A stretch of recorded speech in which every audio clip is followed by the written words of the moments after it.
to have influence, to be, confident, raising your hand in a meeting or starting a movement, that's scary stuff. That is really Yeah. scary. And we will be judged. We will be shot down by the naysayers. And there will be people who don't like what we have to say. But is that enough to stop us? Y'all, today's show is so good.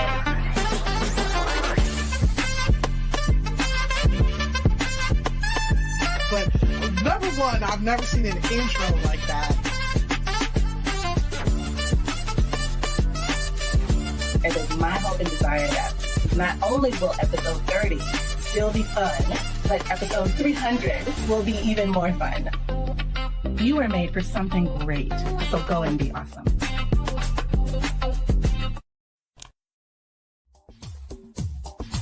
Ten seconds remaining.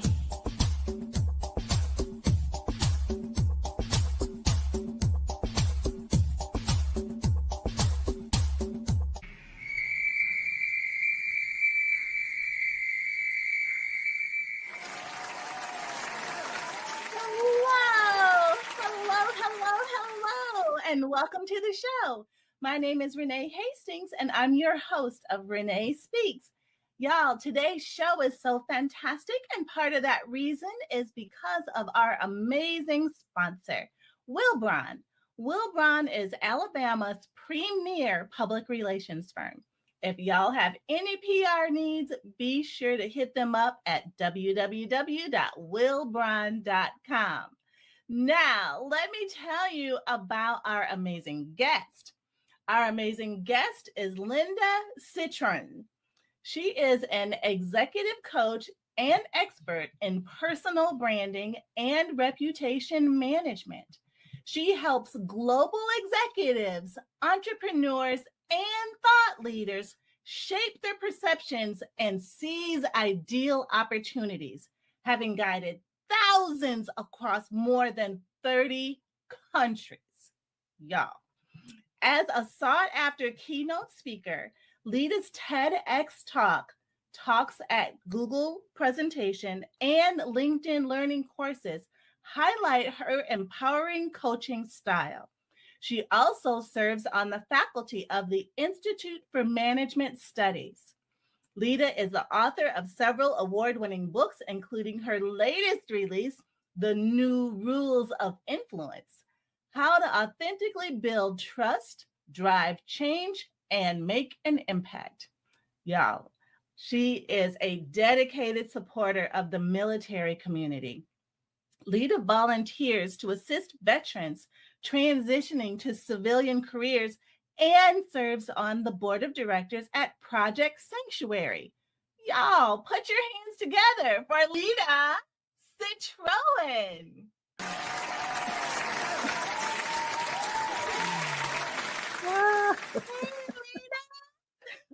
Hi, Renee. That is so fun. Thank you.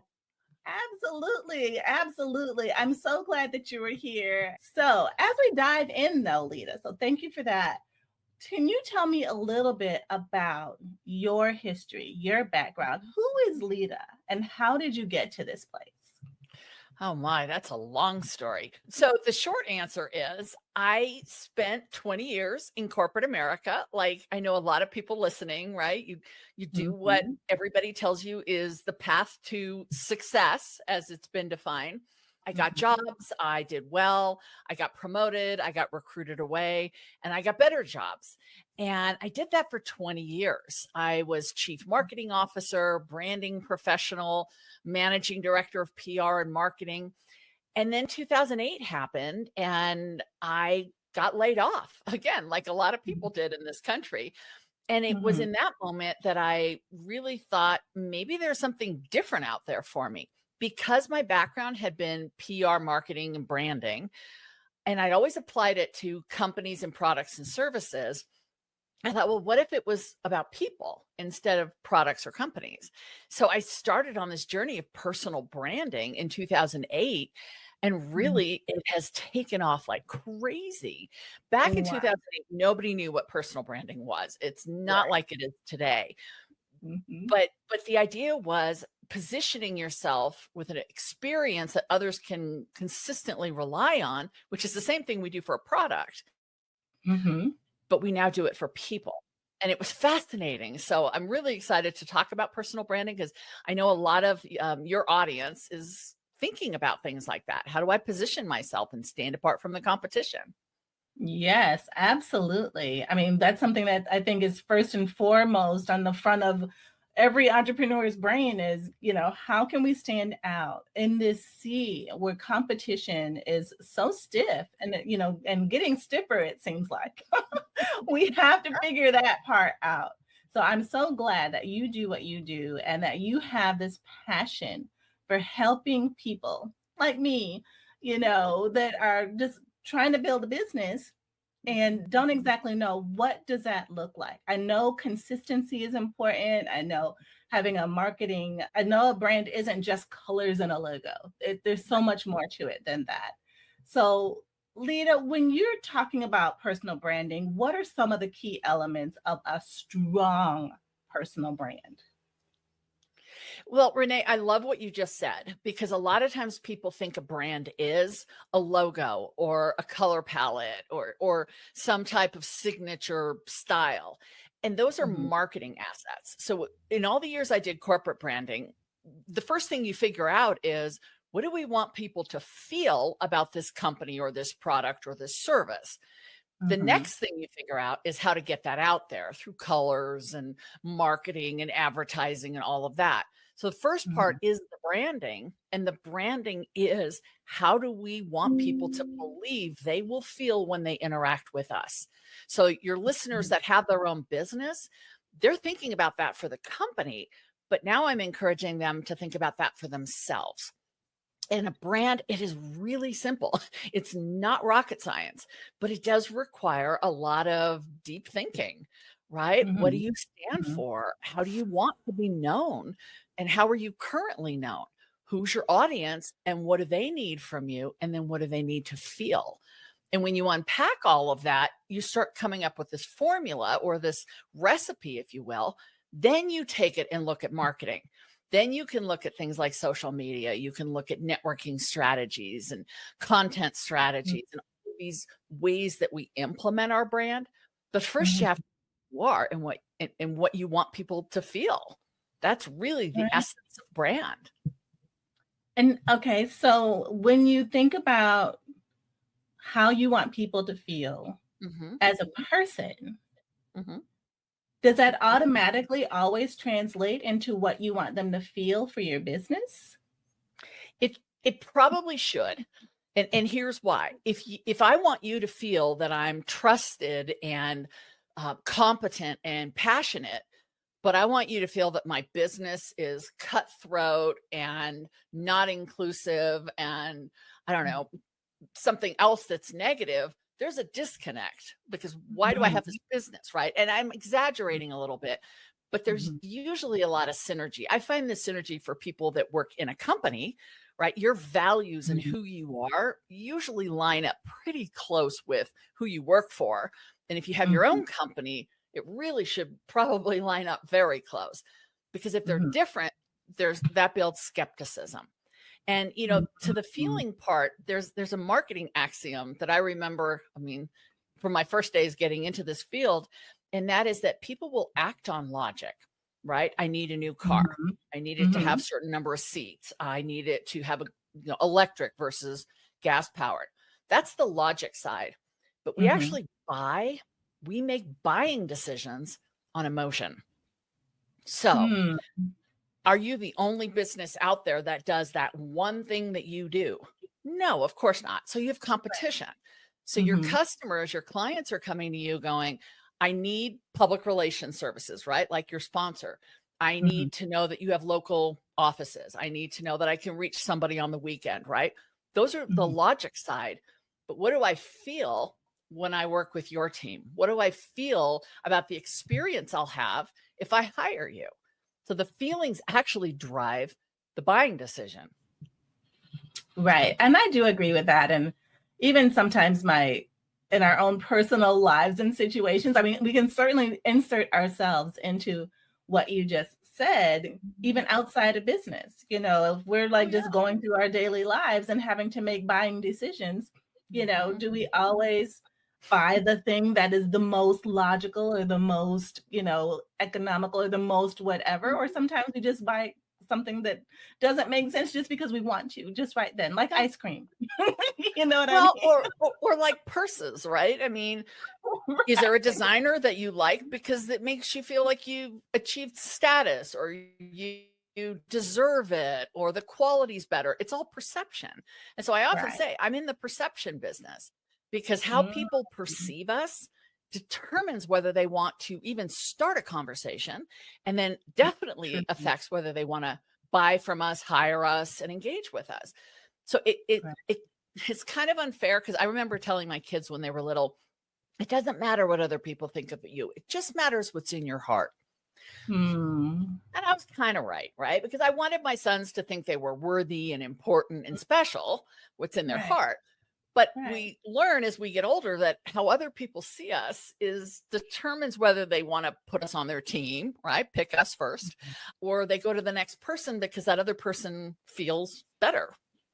Mm. Wow. So That perception does that matter. is perception does matter. And it's so funny that we're having this conversation because I used to believe very differently than I do right now. And I said to my husband many years ago that I don't care what other people think of me, Mhm.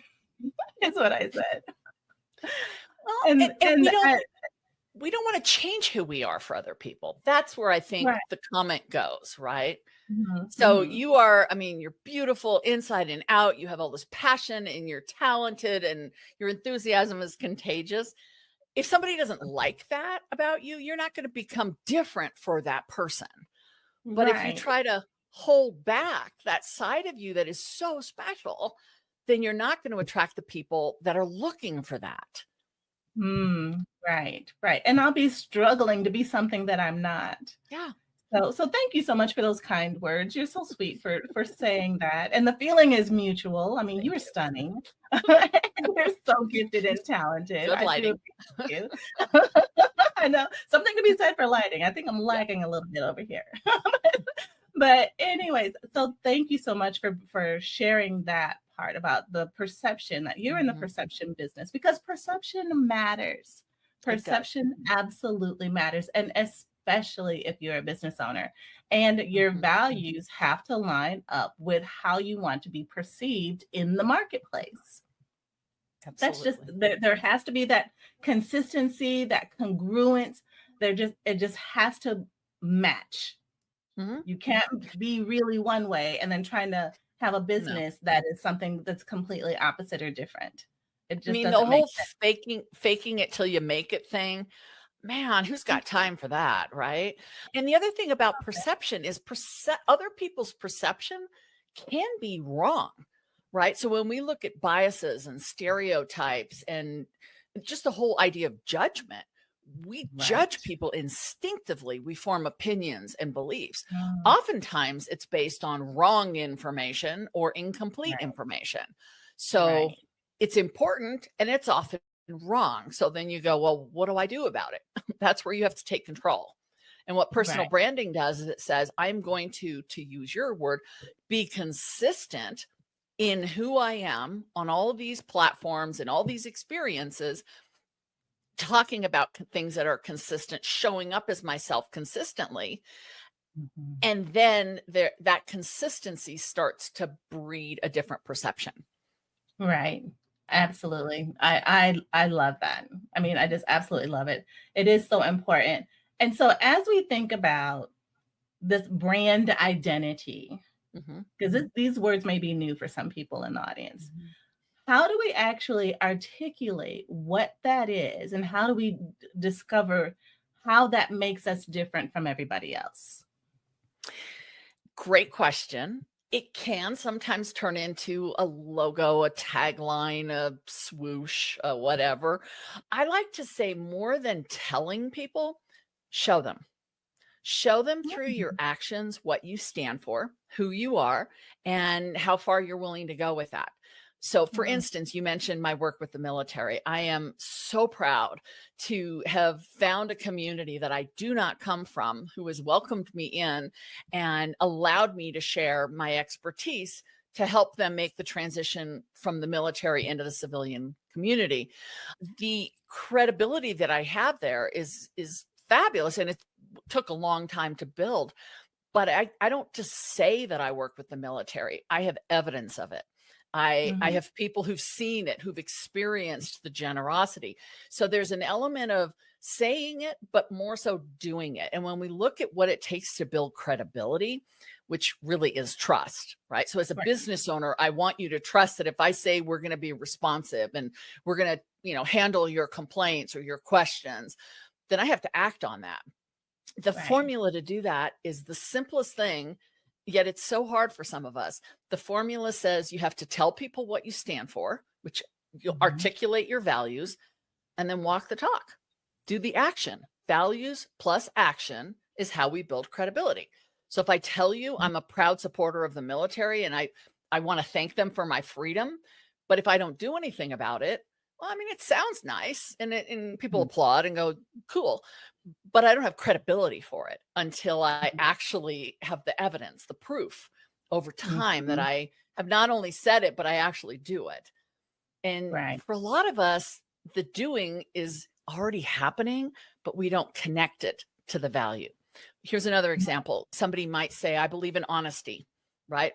One of my core business values and personal values is honesty. And they are very honest with people around them. But if they don't tell people why they're being honest, it's easy to miss that that's a value and maybe just how they are that day. So we really have to make that connection. And it feels icky and awkward at first. It really does. But that's how people start to put the two together. Right. And some people can be brutally honest, though. Oh, yeah. It's like maybe some honesty can be kept back. Hold that honesty to yourself. Well, there's a difference between candor and straightforwardness and directness and honesty and all those. Yeah. And then being mean. Yeah. Right. But certainly no one in our audience would be that person. Not. So, Lida, in terms of personal branding and influencing professional opportunities, is there a connection, and can you share a success story of someone that you've worked with to help create a lasting impact? Sure. And, you mentioned the new book that I just came out with, The New Rules of Influence. And I've had people ask me, does that mean I've left personal branding and now I'm focused on influence? And the way I say that is they're intertwined. You don't build a brand for your company or yourself to have it sit on a shelf. It's not an object. It's not an end state. It drives influence. So, when you understand who you are and what you can offer and what your target audience needs, you put it all together to drive influence. I remember working with an entrepreneur a few years ago, and I was fascinated by what she did. It was something I'd never heard. She was a specialist in consulting, and she had products and coaching for people who had undergone gastric bypass surgery. I didn't know anything about it. I was like fascinated with everything she would talk about, bought her books. And that was her whole business model, right? Was this target population. And when she wrote about it, or she blogged about it, or was on podcasts, or was promoting her company, she would talk about methodology. She would talk about the biology of what was happening to the patients. And she was really selling data. And in working through personal branding, what we realized is she wasn't talking about why this mattered to her. Why was she passionate about helping people who'd had this surgery with the next, chapter of their life? And when we got in there and really started unpacking that, I mean, she came to life. And the stories were so much more interesting, and there was data in there, but it wasn't the data that was leading. It was her and her passion. And so we started weaving that more into her online presence and her website, and she was mentioning it more in podcasts, and it really was game changing for her business. And I think sometimes we do that when we have our own company, is we're so focused on the company as something separate from us that we forget we are the person behind the company.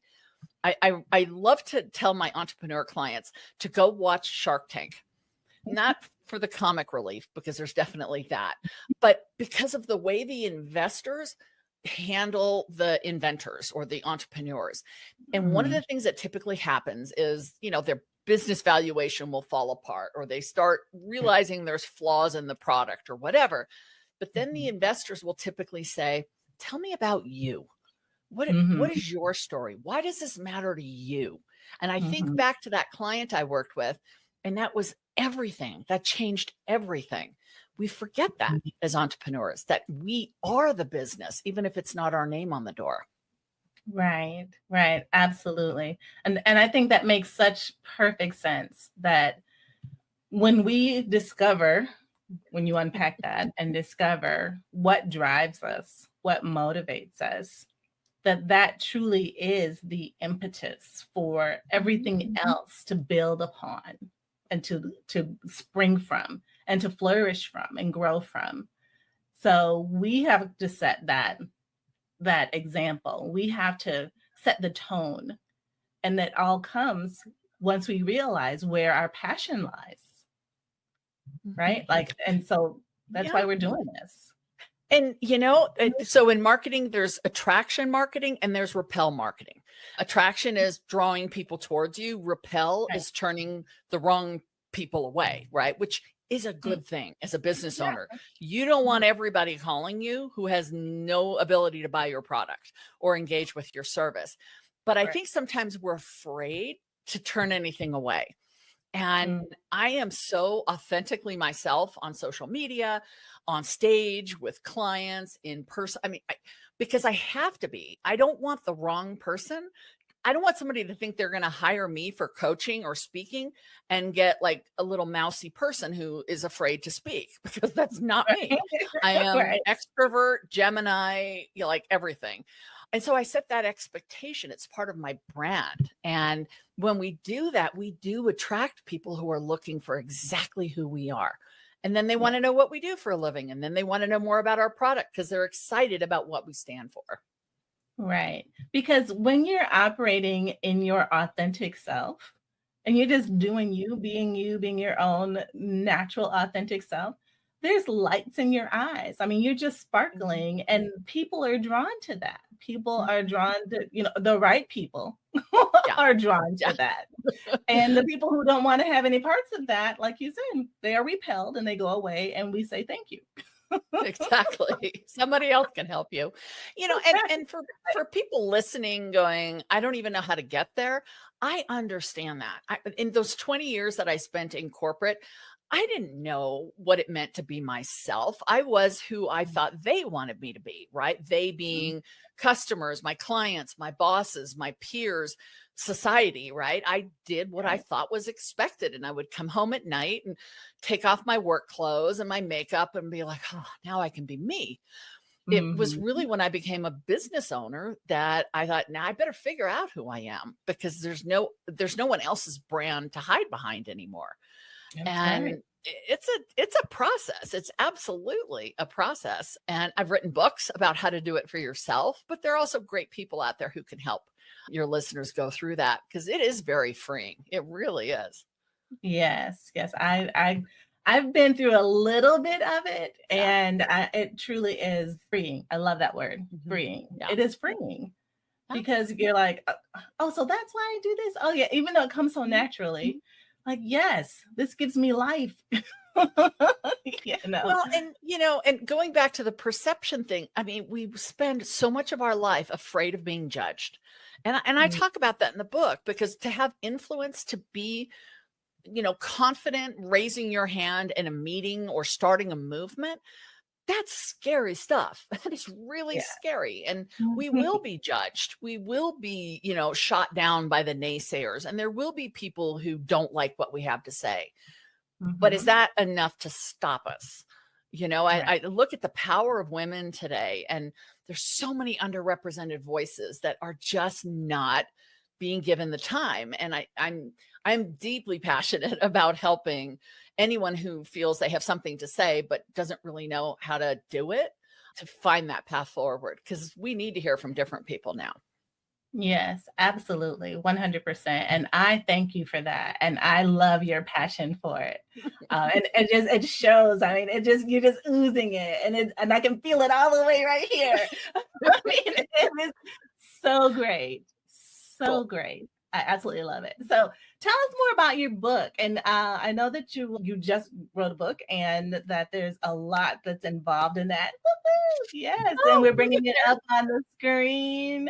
Yes, so You good. know, what I've written 7 books, right? And this is you're when you write books, you're never supposed to have a favorite. It's like saying you have a favorite child, right?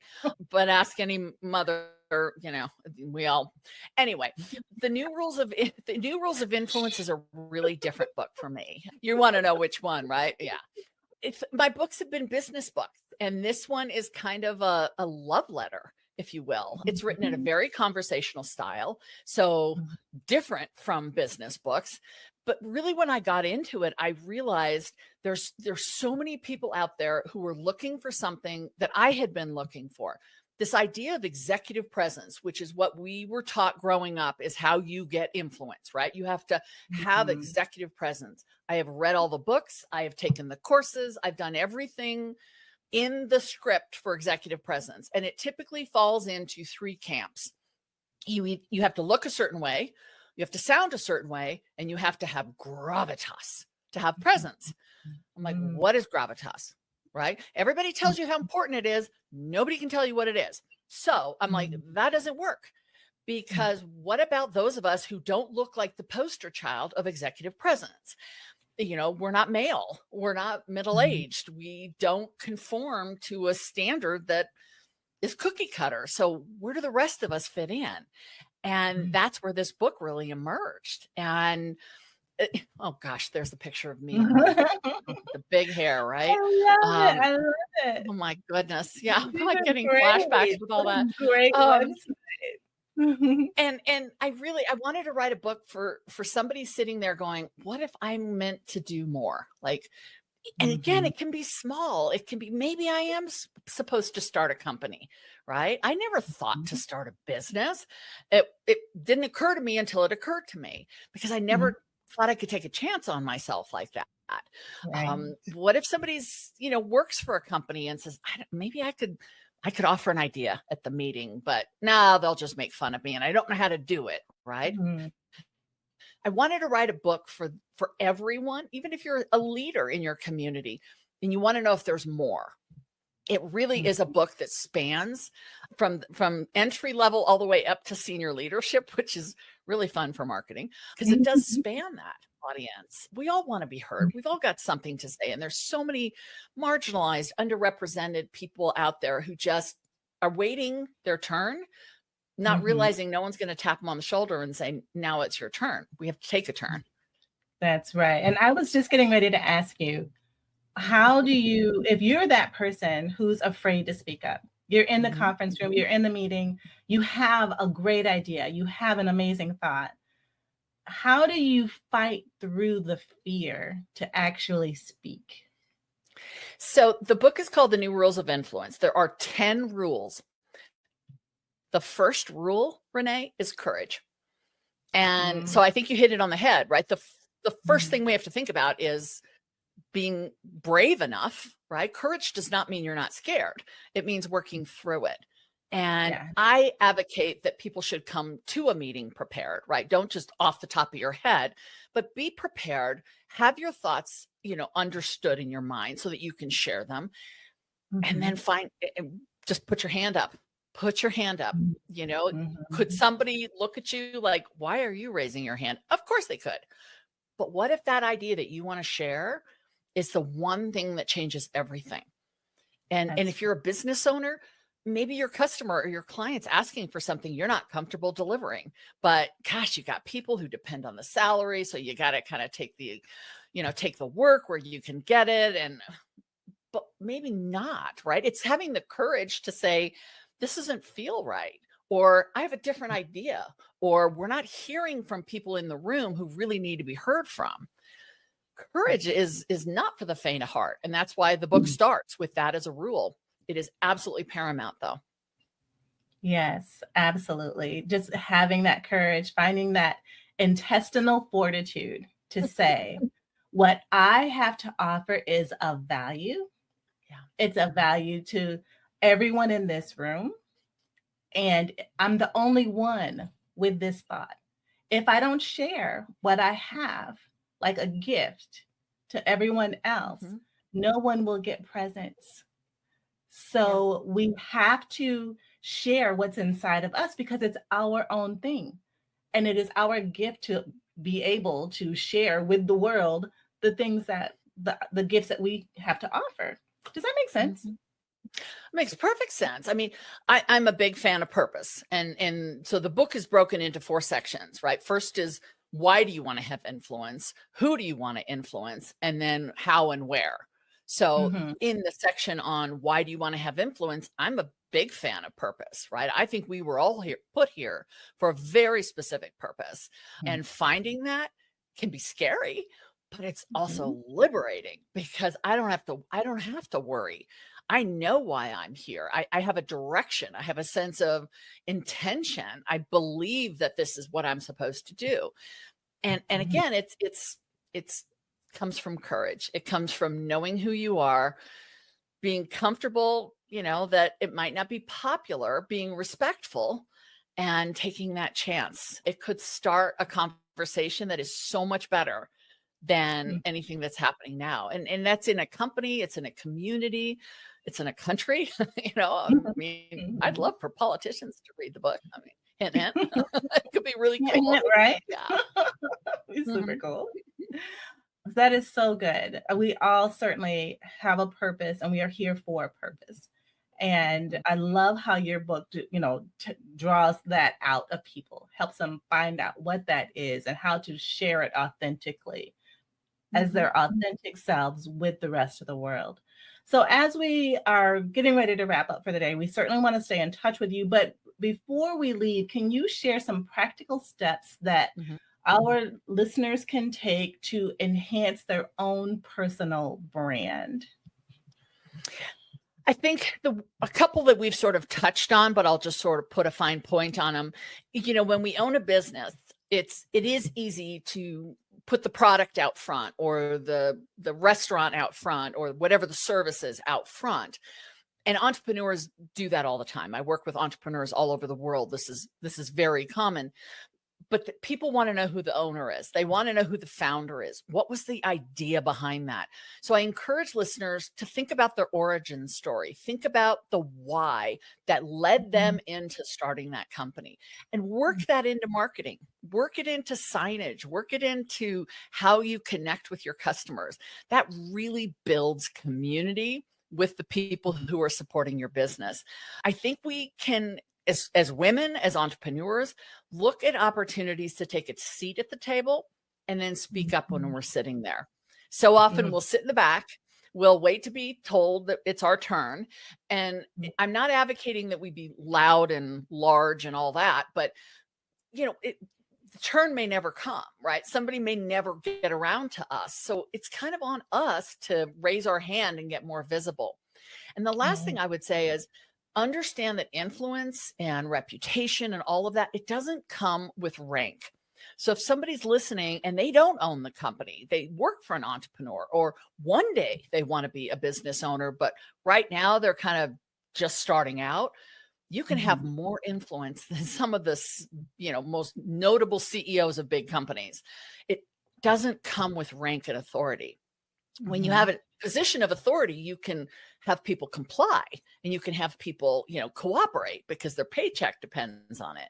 But having real influence is the ability to speak and have people take you seriously. And we're all capable of that. I love hearing from, stories from people who say, I'm just a new hire. I mean, I've only been with the company 6 months, but I pointed something out and they changed a business process.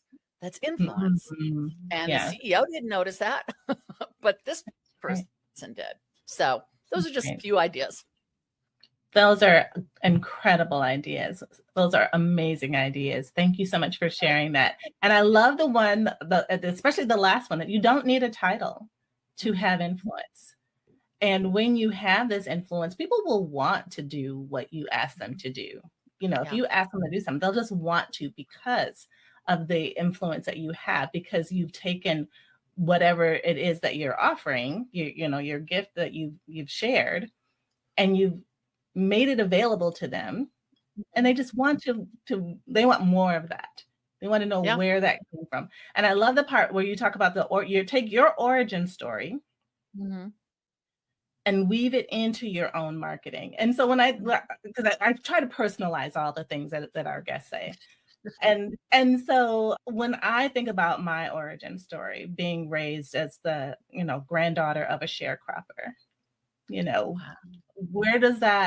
how does that lead me now to being an entrepreneur and philanthropist? You know what I mean? There's a Sure. lot in there. And so I love that you take people on that journey of unpacking all of that so that you can see how this journey formulated, all these threads put together, all these paths, all these different, you know, twists and turns and curves and forks in the road, you know, they all led to this particular place. This one right Yeah. here. And it's perfectly designed that way. Even the hardest things you went through were perfectly designed to get you here. Yeah. Yes, Pretty absolutely. cool. 100%. I love it. All right. Good. So Lida, closing thoughts. How can we stay in touch with you? Oh my goodness. I'm on every social media platform out there pretty much. So would I love to love it. connect on social media. You know, the books are sold in wherever books are sold, and Amazon obviously being a big one. And my website, Lida360.com, is where I'm posting a lot of, you know, current content. LinkedIn, Instagram, Facebook, YouTube, all of them. I love sharing this message and look forward to sharing our message with my audiences as well. Oh, there's my that's Yeah, LinkedIn. Yay. yeah. So we have your page pulled up on LinkedIn. We've got your Instagram feed on the screen. For those that are just listening in on a podcast, y'all are missing out because these pages are stunning. They are absolutely Aw, beautiful. thank Thank you you. so much, Lida, for Oh, thank you. sharing your gift and your talents and your skills with us and transforming the way people see themselves so that they can be perceived by others Yeah, in the way that they desire. So thank you. absolutely. Well, thank you, Renee. I'm a big fan. If you didn't know much about branding, you did a heck of a good job. And yes, you have an awesome brand, and I'm honored to be with you. So thank you. Awesome. Well, thank you, Lida. You were made for something great. So go and be awesome.